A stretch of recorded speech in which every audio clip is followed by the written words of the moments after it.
So super excited to have my buddy Sinan, and I'm going to have you pronounce your last name because even to this day, like I'm not real good with it. That's all right. I have a tough time pronouncing it myself, so it's Ozyemisci. Yeah, no chance. No chance. Yeah, that one. But super pumped to have you, man. We first connected out here in Salt Lake City, Utah. Yep. And it's been just really fun to watch everything that you're doing as a nutrition coach, just as a coach, as a human in general. You're hooked up now with Stronger You. Like I know your clients absolutely love and rave about you because we posted one picture you're coming on the podcast and like your clients just started to share, oh, my nutrition coach is going on a podcast. Everybody should listen. And it's like, that's not normal. Yeah, I so love it. So well done, dude. Your clients love and rave about you. But for the people listening that don't know who you are, can you give us the rundown on who Sinan is? Yeah, absolutely. So I'll kind of give a background story just to add a little flair and fun to it. I was born in the U.S. I was born in Morristown, New Jersey. So a Jersey guy growing up, and I wouldn't say grown up, but it was only 6 months of my life before I moved back overseas to Turkey. And I spent 10 years of my life overseas in Istanbul, Turkey. So I got exposed to a lot of the food out there, a lot of the Mediterranean culture.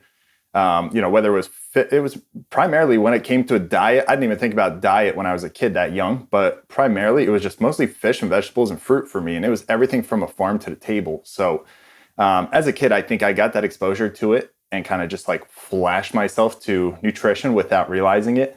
But fast forward 2002, I came here to the US. I went to Rutgers for sports nutrition. And then I did a master's program in applied clinical nutrition that was between New York Chiropractic and NYU. And then I'm doing my second master's now in dietetics through Penn State. So throughout the educational progress or educational trajectory, what I've done is a lot of sports performance stuff, hands-on, but more so on the nutrition side. So I started working with a lot of Major League Baseball players, a lot of the U.S. rugby female athletes. And then when I went out to Salt Lake, I worked with a few ex-NFL athletes in terms of nutrition and started my own nutrition company out there. That's when you and I connected, 2016, 2017. And since then, I'm one of those people that if you put a book in front of me, I'm going to read every single thing out of that book and take notes. And I think you can agree on that yourself too, how you are with, learning more and more every single day. And I've gotten to a place where I'm coaching for Stronger You now, working with clients across the world, doing nutrition, consulting one-on-one. And I'm also traveling to, fitness studios, gyms, training facilities, even colleges across Turkey, across Greece.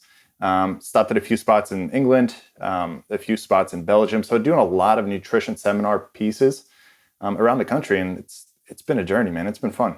So I love it, dude. That's fantastic. So what I would like to get into today are two things. Thing number one, I would like to start with the basics in terms of like a question that we get a lot is like, what should my nutrition look like? Right. Super broad question. I'll narrow it down for you, but let me kind of dig a little bit deeper there first. Right. So we as a whole are a training company, right? Like we help thinking athletes get out of their own way, train to be this complete total package. And one of the parts of that conversation that's important is, hey, you're going to spend 60 to 90 minutes training in the gym, whatever it is, right? That's 60 to 90 minute window. And one of the biggest conversations we have to have with people is like, well, there's this other 23 hours in the day that's kind of a really big deal because and people are good at this, they lock it in and they're totally locked in when they go to the gym to train. And then they leave the gym and the other 23 hours of the day are frankly a shit show. Right. And then it's like, well, I'm not recovering. I'm not getting better. And the first question is always, okay, like what's going on outside of training? And so what I would love to do in this podcast is start first with like just a broad, big picture overview, because I think like how much should I be eating isn't really that hard of a question, right? Like we use a Harris-Benedict equation. We get a rough idea of calories. We're going to break that up into protein, fats, and carbs. That's kind of like phase one, right? Like quantity. Yeah. And then we're on to the back end where things get far more difficult, which is what should be on my plate and how do I actually stick to this thing and how do I implement it? right? Because I think you and I both know that if we want to talk macros, it's like gram per pound of protein, 0.3 to 0.7 fat, fill in your carbs. Like That's it's it not right there. hard. Yeah. Right. And so Yeah. what I would love to hammer then is the things that take place after that, after we get the numbers, right? What are some of the big major hurdles? What are some of the things that you're consistently having to work with your clients on to help with the implementation and execution of this plan? And I'll let you maybe start where you want with that. Yeah, for sure. I mean, I think you and I have hit it on the head. Back in 2016, 2017, when we talked about it, we said, you can spend 60 to 90 minutes at the gym. And we do see it often. We see a lot of people spend 60 to 90 minutes at the gym without even thinking about it. And oftentimes you see, just the regular gym goers, you almost have to pull them out of the gym not to overtrain. But then, to have somebody spend 6 to 9 minutes on nutrition is like pulling teeth, dude. That's the hardest part about it. It's unless there's the continuous accountability, which is one of the big topics I want to cover, quality and accountability. Unless there's continuous effort with those things, it's hard to get somebody who is not yet accepted the idea of nutrition being such a key foundation to the whole, circle of wellness and just overall performance. It's hard for them to kind of step up to the plate and fill in that, it doesn't take more than 20 to 30 minutes, but those 20 to 30 minutes is what's difficult to fill. So I think, like you said, the biggest thing it boils down to, man, I don't even want to get into too much of the detail with quality, because then you get into the topic of, do we have to eat organic? Do we have to locally source our ingredients? Those are things that, in my opinion, matter more in terms of where you're located. So environmental driven factors, if you're in Turkey, I'm going to be okay with you eating, whatever vegetable or fruit you can get your hands on, versus you being somewhere that doesn't grow the fruit you're going for. So if we know we're, going back to quality, if we know we're going for apples and we're not even close to apple season, pick another fruit, dude. That's one of the biggest debates I have with a lot of people. And that's one of the biggest things I've realized this year, spending 7 months in Turkey. So that's kind of a pun of it too, just a fun spin-off. I went to Turkey for 6 weeks this past summer, ended up getting stuck out there for 7.5 months. So that was like, all right, clinical trial, let's start it, and I put myself out there for the food perspective of it. And I said, hey, listen, if I'm a high level athlete, if I'm out here training for triathlons, how can I structure the nutrition plan of how just a base foundational nutrition plan, like you're talking about, could, I guess, revolve around the world to, to mold to any athlete anywhere. And it came down to the basics. So I think the basics are, what quality of food we're going for, what accountability is there, whether you're setting many, goals along the way, you have this big, hairy, audacious goal that you're, reaching for in the long run. And what reminders do you have? So I really think what a lot of, I don't want to call out athletes, but a lot of athletes miss is they go for, lifting PRs, they go for performance PRs. Even myself, if I'm like, I'm hitting a marathon, I want to hit sub 4 hours on every marathon I do. But do I really set that same goal when I approach nutrition and I want to hit, 128 ounces of water leading into training? I want to hit X amount of calories leading into training. Those are things that we don't usually set habits or reminders enough for ourselves. And that's why it kind of dwindles down. 100%. So let's say that you're onboarding a new client. Where do you like to start? Where is step one? What is conversation one going to look like between you and that person so we can get them moving in the right direction? I think one of the biggest approaches or the opening steps I go for is relationship with food. That's always going to be essential. The first, second, and third week, I always say the first 14 to 21 days is where we break old habits and we bring in new habits, which is true for everybody. But you don't want to get somebody so directed towards that day 21, habit change that they lose their relationship with food. So the first conversation I have with every single client that's coming on is, what does our diet look like right now? What relationship do we have with the food that we consume? Are we in this mindset of thinking snacking is a dangerous habit? Are we in the mindset of thinking, anything after 6 p.m. is throwing us under the bus? Are we in the habit of thinking or even applying, intermittent fasting in the morning because it shifts better to our work schedule? So the initial conversation I have with somebody is really listening. Like there's not a lot coming out of my mouth when I listen to their first approach, because I want to hear everything that they can essentially word vomit on their approach to nutrition. So I know what level I can play, that conversation on. I'm not going to go in and say like, hey, listen, let's talk micronutrients. Let's talk, inflammation. Let's talk recovery to somebody who's like, hey, tell me what a protein is. So Yeah, I love that, because one of the things worth mentioning here, like anything else, and nutrition more so than a lot of topics, is a real hot button guy on the interwebs and social media. But at the end of the day, a lot of shit works. And we have to appreciate that, right? It's like it drives me insane. So many people will get themselves in these camps and they get very black, white, right or wrong. And it's like very, very, very, very few things can clearly fall on a like black, white, right, wrong spectrum. Most things fall in the super muddy middle, and we have a lot of room to play with. And so, yeah, like nutrition especially is like, all right, well, let's figure out where this person's at coming through the door. Like, what's that relationship with food look like? What's your work schedule like? How are the relationships in your life? Et cetera, et cetera. Because if you just plowed through the front door and I was like, here's what we're doing. This is nutrition. This is how it's happening. Right? Like that's just such a recipe for disaster. Yeah. And that was one of the biggest things, man. When I finished my master's program, my thing was I set aside a couple of grand and I was like, hey, listen, I'm going to take this couple of grand, not to buy myself a car, not to do some, reckless trip that I've been dying to do. What I'm going to do is I'm going to sign up for as many nutritionists and dietitians as possible. And I'm going to put myself essentially in that undercover boss role. I don't want to say undercover boss and people be like, oh, dude, that kid's so full of himself that he just shows up and picks people out.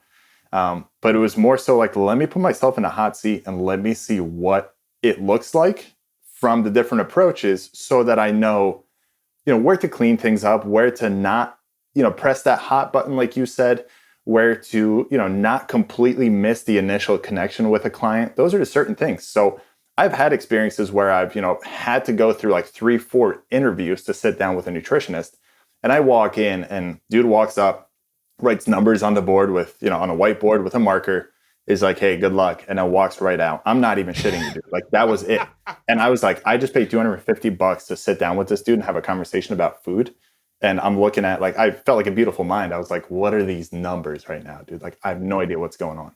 So I think the initial conversation, like you said, is a lot of making sure there's, I guess, getting the person comfortable with that muddy middle. That's the biggest thing.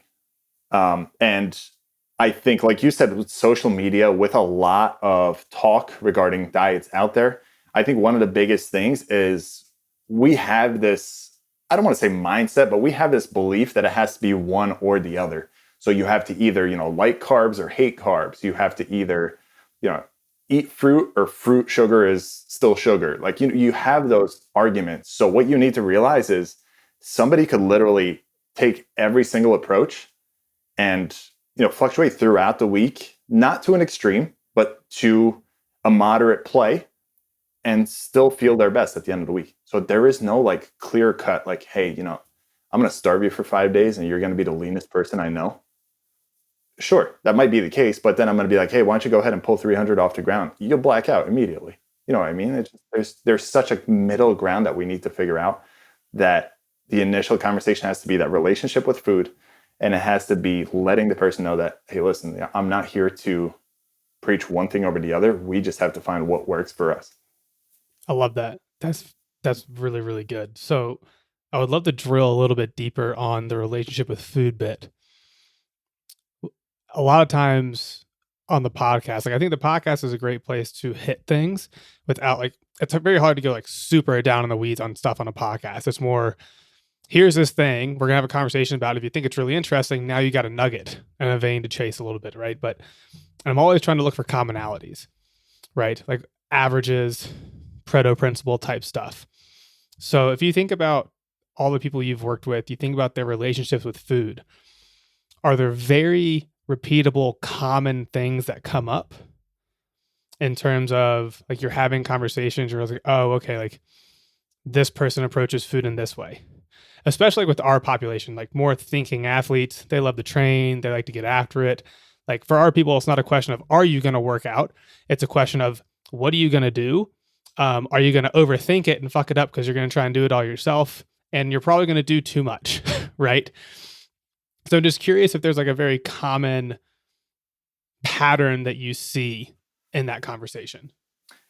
Yeah, I do. I mean, not necessarily specifically with athletes, but I see it with a lot of members that sign up is underconsumption. You know, like, oh, you say overthink it, but I think of overthinking it in terms of underconsumption, which is like just a whirlwind of words to think about. But you know, what I see is as crazy as it is, you know, as 90s of an approach as it is to, you know, eat less and lose weight, I think we've gotten to a perspective where I have a bigger percentage than 50% of the members that do come on that have this mindset that, you know, if I cut my calories back, if I get myself into a hard enough of a deficit, then I'm guaranteed to see weight loss. But what a lot of people don't recognize, without getting into the debate or the, you know, pressing the hot button, like you said, is there's a fine line between a deficit and a depletion. And a lot of people don't understand that, you know, at their body weight, at their movement or activity levels, it's so easy for them to dip into that deficit or that depletion. That's why we are here in the first place. And that's what I see more and more of. So, you know, when I even think about myself, like when I try to adjust, it's a normal thing. It happens. It happens till you make that adjustment and then correct yourself. It's not like you know, we're not giving out golden tickets to say, hey, here are the perfect numbers. I'll see you in 2 months. If that was the case, I would have been that dude who just wrote numbers and left, even though his numbers were shit, but that's okay.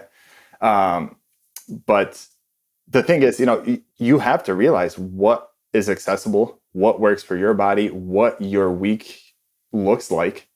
And you have to realize that it's much easier than you think to put yourself in that depleted state.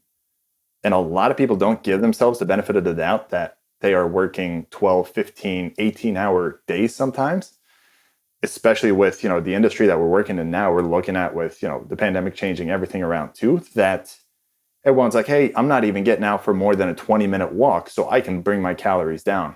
But my side of that argument is, hey, you doing an 18-hour day of busting your ass with all of these meetings is burning just as much calories and mentally taxing you as a workout would. So I think it all dwindles back to the fact that, you know, underconsumption is one of the biggest things we hit on the head. Yeah, I'm really glad you brought that up because, and I can speak more to the population that we have at Rebel, I will tell you almost unanimously across the board, whenever we have nutrition-based conversations with clients, they are 9.5 times out of 10 under eating. Almost, it blows my mind. Like almost always, like, bro, like, or girl, gal, whatever it is, like, you're not eating enough food. And it's like, and it's chronic, like across the board, right? And granted, like we're talking about a very different type of the population here because there's obviously an obesity epidemic. There's a lot of things that tie into that other than just food consumption. But in our population, like chronic underconsumption.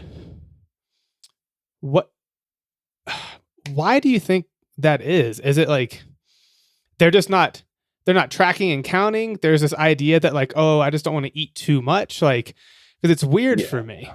Yeah, I honestly think it's just a collage of everything mixed together, man. I think it's just this, again, I think it's people taking the extreme of the, you know, A or B approach.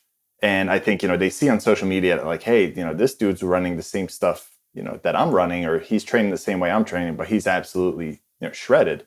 Or this person only posts them eating, you know, veggie trays or like certain things that, like, I think social media has such a big perspective on it that as athletes who train, you know, the way we do, I think we just get caught up in the idea that like, hey, you know, we want to look amazing, but we also want to train amazing, but we're scared to eat too much and we're not sure if we're eating enough. So we play it on the lighter side. So I think there's a lot of factors that come into it. And I was the same way, man. Like, you know, dude, I've been there. Yeah, training for these triathlons, training for these marathons, I was like, ah, dude, I'd rather get out there, run a couple minutes slower, but look like I have a six pack the whole time. And then, as soon as training picks up to, when you're doing 5-minute miles on the track and you're doing intervals and you're doing 20 plus mile runs, I was like, nah, I'm going to stop thinking about that six pack and really start thinking about not falling apart 20 miles into a 26-mile race. So I think it comes down to social media, as much as I hate to point the finger, but we compare ourselves to too many people in the industry in that same field, that we have this fear of eating enough. Mm-hmm. Absolutely.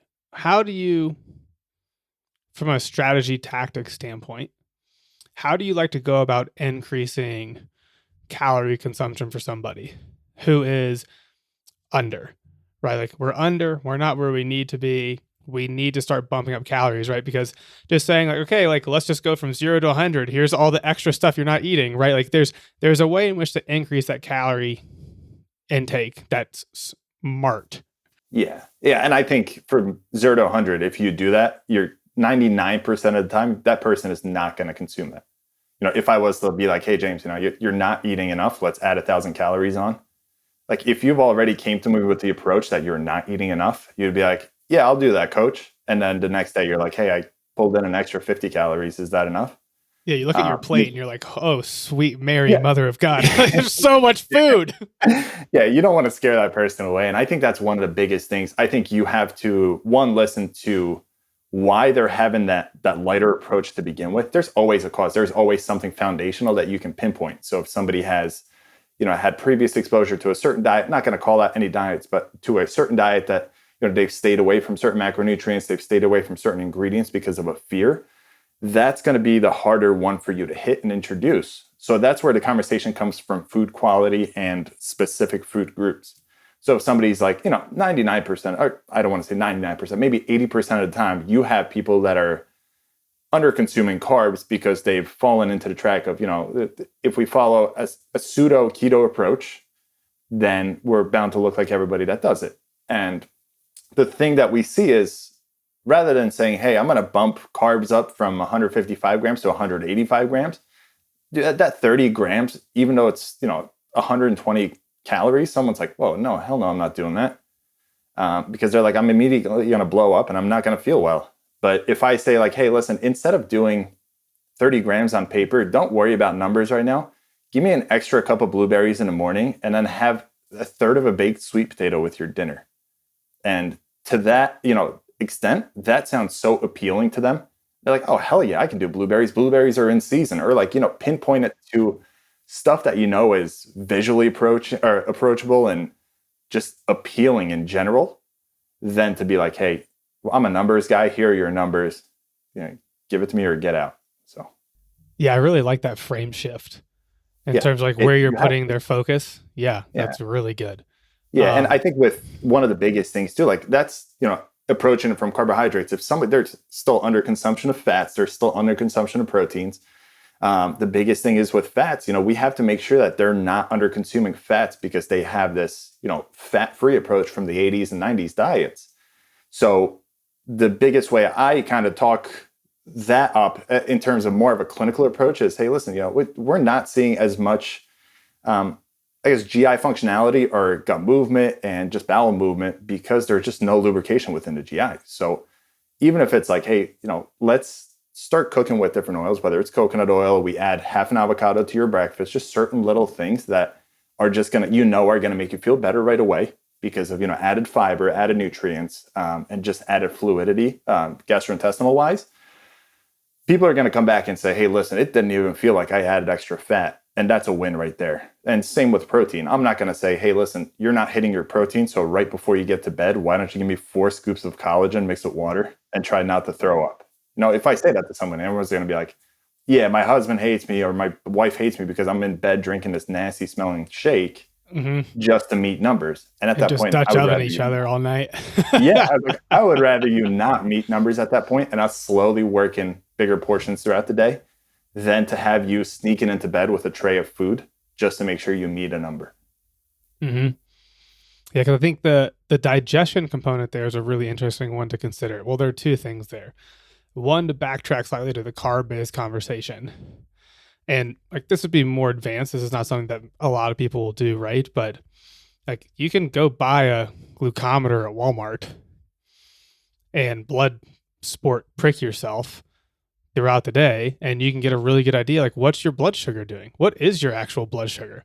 Most people have no idea. No idea. Like, what do you wake up at, right? Like, I've had a lot of people who are like, yeah, I just like don't sleep very well. I'm like, okay, well, can you grab this thing and prick in the morning? Let me know where you're at. They're waking up at like 68, 65. And I'm like, bro, like you're waking up because your blood sugar tanks. And it's like, and like they're afraid to eat carbs, all that, like that's a whole nother realm. But it's like the carb-based conversation is, yeah, man, like go take a look at your blood sugar. Like, what can it handle? Are you keeping it even? Do you run low? Do you run high? Like, that's going to give you a really good indication of, like, are you me? Are you the type of person that can handle 500 carbs in a day and my blood sugar never goes over 120, right? Or are you like my buddy Dan, who eats one rice cake and he's at like 250, right? That's me, man. Yeah, I'm the complete opposite. I'm right there with Dan. Yeah. Yeah. And like, so that's a funny one where it's like, guys and girls, like that's so easy to go testing yourself, right? I wish doctors would get on board with this, because I've only had one client ever who went to a doctor, is like, hey, I really want to, learn more about my blood sugar. And they actually wrote him a prescription for a CGM. Everybody else, rare. Yeah. I know. Everybody else I have go ask their doctor. They're like, you're not diabetic. Don't worry about it. And it's like, yeah, fuck out of here. So that's one. And then the second point there was the digestion bit, which is really important, because if we're having this conversation of, okay, a lot of people out there, especially like the people listening to this, a lot of you are potentially under eating. And if you just go 0 to 100, I would bet a lot of my money that you're going to be really bloated and you're not going to digest it well. You're going to be really gassy and you're going to feel really poopy. Right. And so that's another reason why we have to be smart with how we reintroduce and titrate things up. Absolutely. Because otherwise, like, your GI tract's not ready to handle that much food volume. It's going to take a little bit of time, and that's okay. Yeah. And that's one of the biggest things when you're introducing a lot of the food, when you're introducing, even if you have the micronutrient, conversation of introduce more fiber, introduce certain micronutrients, certain vitamins, minerals, you don't want to approach it from that, like, Black Friday Walmart approach where you're like, okay, like, let's hold on. And then next week, let's just go full out and let's see how many people get trampled. You don't want that mindset. You want to go into it from introducing one thing at a time so that your body can adjust. And what I see with that is, with that bloating approach, with that, GI blockage, the biggest thing is there's steady weeks that come throughout the journey. Whether you're on it for 12 weeks, whether you're coaching with me for 26 weeks, throughout the session, there's a lot of times, like I would say probably every 3 or 4 weeks, where we have a pretty mellow and steady state week. And you'll get the feedback that everybody's like, man, this week was steady. I wish I dropped weight, or I wish I, gained weight. And I'm like, dude, think about your body like this. You're a race car. You just hit 4 laps on a full tank and you're about to run out of gas. The only reason we had a steady week was because you pulled them to the pit stop to change your tires and fuel up. That's it. A lot of people think that a steady week is setting you back. Hell no, it's your body catching up to all of the changes that you're making. And it needs to be that way. It needs to funnel in slowly so that 5th week, after what a steady pause of a week would look like, isn't a shit show. That's the biggest thing. And no pun intended. You don't want to go into it saying like, hey, I'm throwing all these numbers at you. Let's see how we feel. Like if I was to throw 50, 80 grams extra protein on top of what you already consume with like, hey, James, while you're at it, why don't you give me 20 to 30 extra grams of fiber? You'd be like, dude, I went for a PR and I ran to the gym or to the bathroom. That's it. Yeah, I pooed myself in the middle of my squat. Yeah, that's the last thing I want to do to somebody. Like you don't want, and that's the thing. You have somebody hit it with that approach. They're not going to listen to you ever again. And 2, they're going to say like, hey, those changes that you made me do made me feel like shit. So there's no point of me doing them. And I'm like, mind blowing at that point. I'm like, that's exactly what I didn't want to do. Why did I just do that? So. Yeah, I like the race car analogy a lot, because the human system physiologically, like we are astounding at our capacity to manage and adapt to small stimuli and changes over time, to gradual changes over time. Like astounding. Where we suck is in very large, rapid changes in acute periods of time. Right. And like, do you have examples of this that span like all across physiology? Whether we're talking like, in training is a perfect example, right? Like the gradual input of stressors over time that are well managed leads to really awesome outcomes. Giving you too much stress too soon leads to really bad outcomes. Similar thing with food. And it's like, you even have those old studies back in the day when they started to get into all the hormesis concepts, right? It's like you get people low graded exposure to radiation and they got healthier. Yeah. Right. And it's like, yeah. Is you got to pace yourself. Like, granted, humans don't like that. That's always hard for me too, because I'm very much like I want it right now person.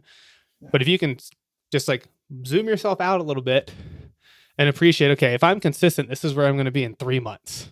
Yeah. This is where I'm going to be in 6 months. And that's the biggest thing, man. You hit it right on the head with instant gratification. Yeah, we are creatures of habit. The one thing we go for is we sign up for a program. We're like, hey, what will I look like in 2 weeks? And my idea of if I could respond in a perfect world without getting slapped on the wrist, I would say you in 2 weeks is going to look like a lot less confused version of yourself, and that's it. You know what I mean? Like that's all. You're not going to see magical abs appear out of nowhere. You're not going to drop 10 pounds in 2 weeks. I would rather you not. The biggest thing is going to be you're going to have a lot more nutrition knowledge, and the education piece is going to pick up significantly, but there's not going to be much vanity of a change. And I think the biggest thing is that I think, I always say nutrition is 80% psychology, 20% nutrition. And that same, pull over and hit a pit stop approach has to apply to the psychology side of it too. You can't just have one piece of it run on overdrive and the other piece pull over and stop. That's when the car just splits down the middle, and that's when you completely, destroy the system. So the way I look at it is it's essentially like a deload week. If somebody is going with tracking macros exactly, hitting every single macronutrient on the spot, their water consumption's on point, their recovery's on point, their sleep looks great, you're going to have so much of that back to back, go overdrive till your body wants to take a little bit of a break. And it's going to be the same with your mindset too. So for me to hold perfect macros 52 weeks out of the year, I would probably lose my mind. You know what I mean? The biggest thing, absolutely lose my mind. And it's I so hate much counting my macros.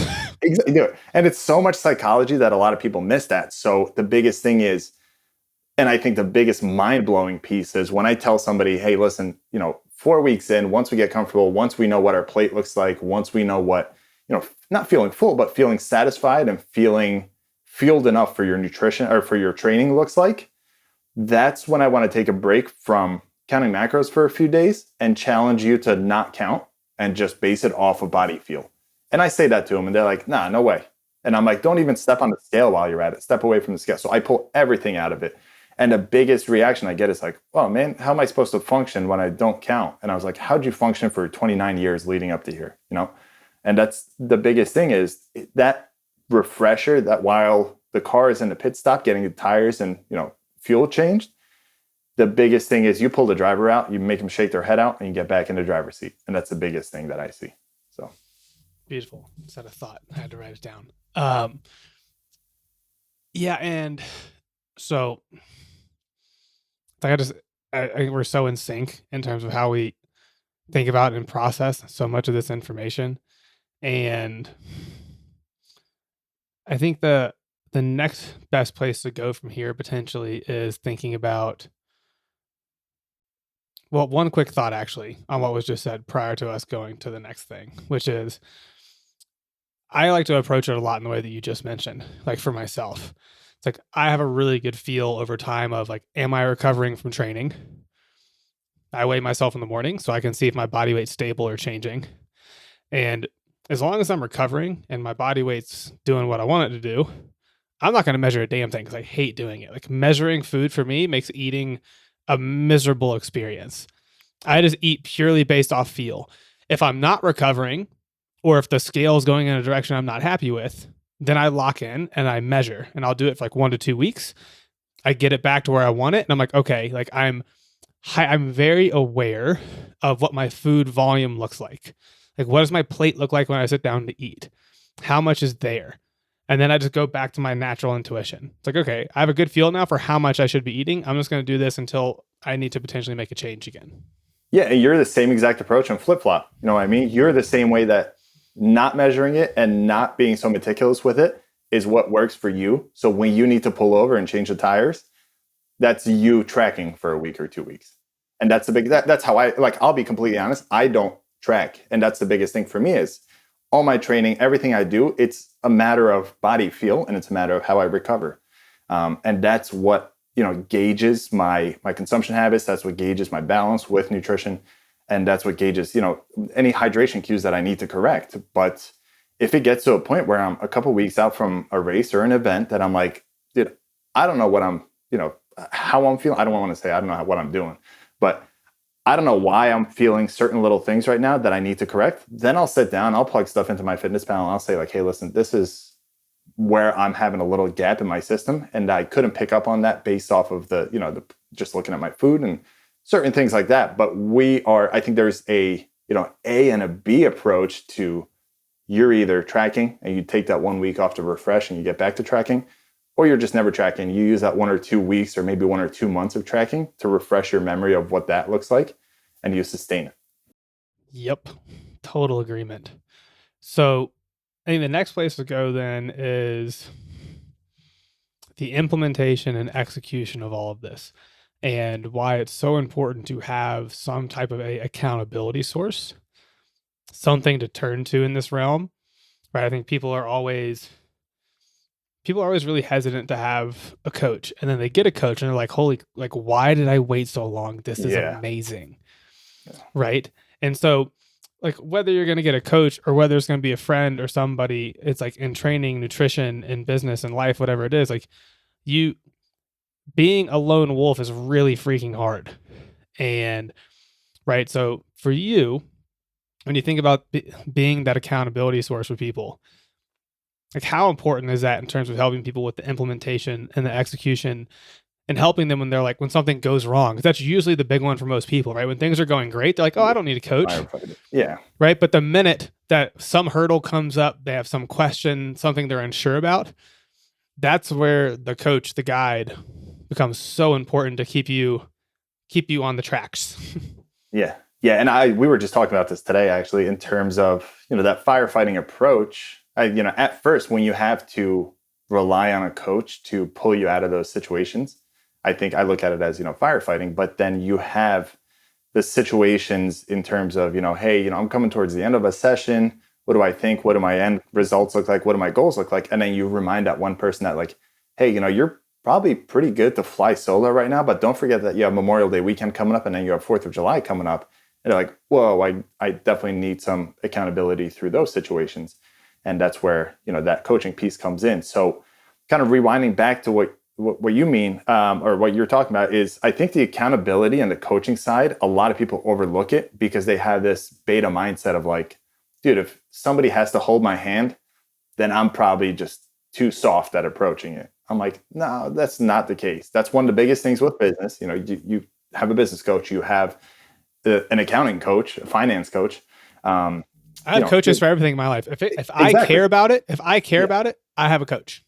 Yeah, and they're specialized in it. Totally honest. Yeah, and that's one of the biggest things. And I think the accountability piece comes in so handy because we approach it, especially with Stronger You. We approach it from a perspective that I'm not here to be this once a week computer response that I'm just going to sign off on my email with a signature, and that's the only connection you get with me. It's more so throughout the week, make it as organic, as friendly, as communicative as possible, so that it doesn't feel like I have this like very executive and very, corporate driven coach. It's more so like, hey, maybe I should shoot him a text. Like I have this situation. One of my favorite things, this is kind of sidetracking, but one of my favorite things with nutrition coaching, I think, is the fact that I open a can of worms right off the bat and I say, hey, if you're going out to dinner anywhere, if you have social plans anywhere, shoot me a text with the menu and I'll gladly help you pick. And people look at that as like, whoa, dude, that's a lot of your time that I don't want to take. I'm like, no, that's a lot of restaurants that I get to find across the US so that when I travel to that city, I have no problem picking something off the menu. But for me, that's fun. For somebody who doesn't think about that accountability piece, that pulls so much off of their shoulders that they would never have before without a coach. Yep, 100%. I think one of the things that you just mentioned that's really important also, this firefighter approach, is that over time, the more experience, like the more exposure you get with the coach, the more of a relationship you build, the more the coach helps educate you, the more you learn about yourself, the less you have to rely on this person. For sure. Right. And that's a good coach athlete, coach client relationship. Like in the beginning, there's going to be way more hand holding probably, but hopefully after 6 months, like you're crushing it. And then I'm just here as like hey, I'm feeling really stuck. Can we just touch base real quick? Yeah. Yeah. I think the biggest thing, man, it comes back to having that communication and just having somebody that can help you through those situations without the client feeling like them asking that question or them asking them to just help them clean up the situation or make the better choice is something they're going to get slapped for. Like I tell people that I'm not going to be there to slap a cookie out of your hand on Easter. Like enjoy that moment, dude. Like your kids are baking cookies, eat that freaking cookie. Like it's not a matter of, yeah, eat the cookie. But when it comes to a situation where you're like, hey, I'm out for dinner. Do I do a drink or do I do a dessert? I'd rather have that conversation with you before you go and just gauge the rest of the day and be like, dude, you already had sweet today, so why not go for a drink? It's as easy as that conversation. But I think a lot of people that are not afraid, but pull back from getting a coach are also the same people that pull back because of the reason that they don't want to have that conversation with somebody else. Mm-hmm. Yeah. I mean, a lot of it just comes down to preparation, like you just mentioned, right? So kind of coming up towards the tail end here, I would love to circle back, reflect back everything we've talked about here. If you could have the people listening to this, if you could give them one thing to take away from this, if you're like, okay, when you stop listening, when we end this episode, if I could just have you take one thing away from this to take with you for the rest of your day, what would you like that thing to be? Ooh. I mean, I would definitely circle back to the fact that coaching is essential. The accountability piece is essential. I think a lot of people have the idea that, reading on social media and looking at diets through YouTube and just reading online is enough to put them in a place that they can make better choices. Sure, it might be. But again, it goes back to the 80-20 psychology, or that same ratio. So to have somebody there to say like, hey, listen, let me walk you through the psychology. Let me walk you through the decision-making process. And a couple weeks down the road, if you feel comfortable enough, then we can let my hand go. But I think the biggest thing is people need to be more open to nutrition coaching. People need to look more into, companies like Stronger You. And we need to realize that those decisions are most likely just right at fingertips for us anyway. We're already purchasing the right stuff. We're already, thinking about balancing our food. But I think there's just a education piece that a lot of us miss that a nutrition coach would be ideal in connecting the dots there. So excellent. So for the people that have been listening, that are like, man, Sinan is he is the man. Where can I go to find out more about him? Where would you like them to go? Oh man, put me on the spot like that. So if they want to, reach through Stronger You, what they can do is go to the strongeryou.com website. And you can email me through sinan@strongeryou.com. For any communication, I'm an open book when it comes to nutrition. So if you want to sign up for the program, you can go right through Stronger You. If you want to just ask me a question about nutrition, ask me about anything, ask me about food in Turkey, you can email me at sinan@strongeryou.com or through social media. They can find me at dr_synonymous on Instagram. And I'm constantly posting, recipes, food ideas, little mini challenges for food, and just really trying to connect those education pieces on social media as essentially a freebie, because I know financially not everybody's able to sign up for a coach, but we're trying to make the world a healthier place as much as we can. That we are, my friend. Dude, this was fantastic. So glad that we got to connect. We will put all of that in the show notes so that people can go and either check out Stronger You, they can email you, find you on the gram. Otherwise, man, thank you so much for coming on. This was really good. Absolutely, man. I will see you in Salt Lake in a week then.